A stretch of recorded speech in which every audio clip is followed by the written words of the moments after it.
How are you? Good. How are you? I'm all right. Thank you for coming today. Well, Next will be Patricia. Oh, good. I'm glad to hear that. And tell me your name. Carolyn Fellows. All right. So Carolyn Fellows, tell me what you brought us today. Well, I don't know. It's supposed to be a necklace. I bought it in Arizona. I've got stuff in there for you to see. I bought it in Arizona near Plant Reservation, and they told me that it was made for an Indian chief. Okay. That's all I know. All right. All right. Great. About 30 or 40 years ago. Okay. So Carolyn told me that she bought this in or near an Indian reservation in Arizona about 40 years ago. 30 or 40 years ago. Okay. And the 100?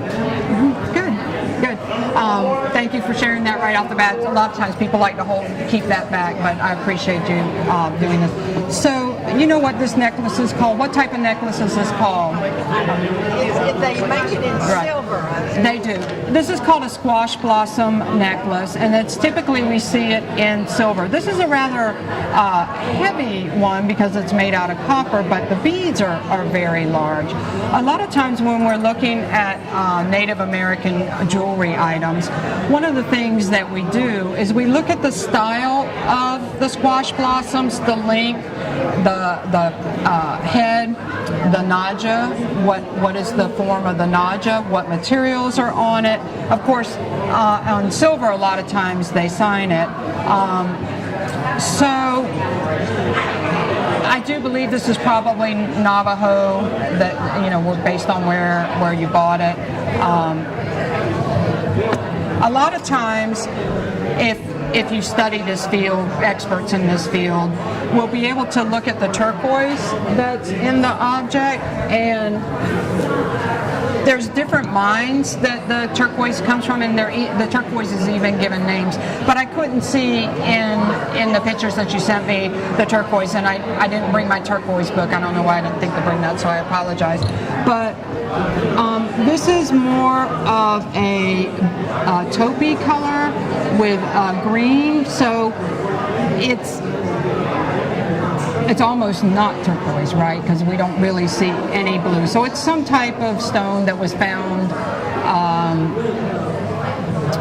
maybe along with turquoise in the mine, because there's a slight bit of green, and turquoise can have shades of green in it as well as blue and black. It's unusual that it's made in copper. I can't tell you based on just the object whether it was made for a chief or not. What I can tell you is that on the reservations, a lot of times getting the raw materials for objects was difficult for them. Economically, it was difficult for them to procure objects. Just isolation, it's difficult for them. So they would reuse materials. We will see battery terminals, pieces of silver metal coming from batteries, copper either coming from pipe, or even copper pennies. A lot of times when we look at the heads on these, and these are copper pennies. There's a head there. So they would use the copper penny, and then they form this over that. So this person, I think, was challenged in the material, or it could be, a learning piece.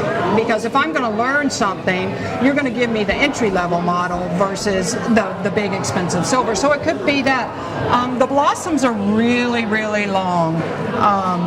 So when I looked into the market to find out what I thought the current market value of this item is, I found something very, very similar to yours.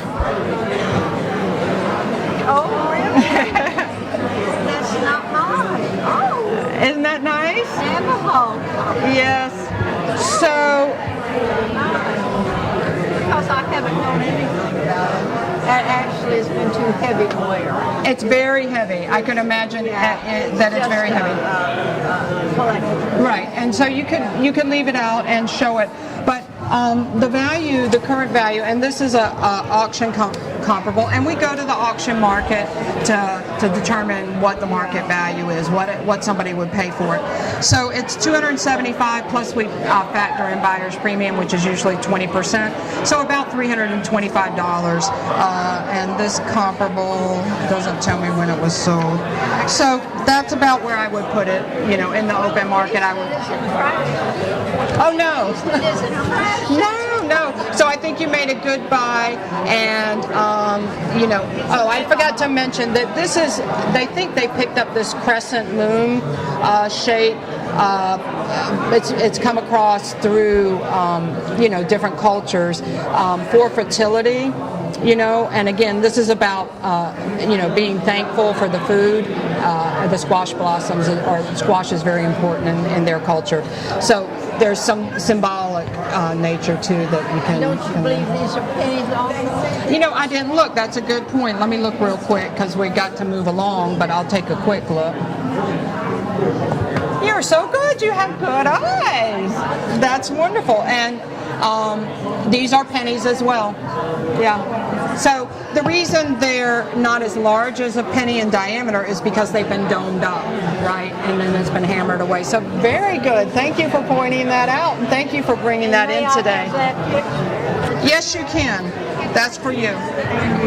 Yeah. Thank you for coming. Well, I'm glad to know. How do you want me to take it?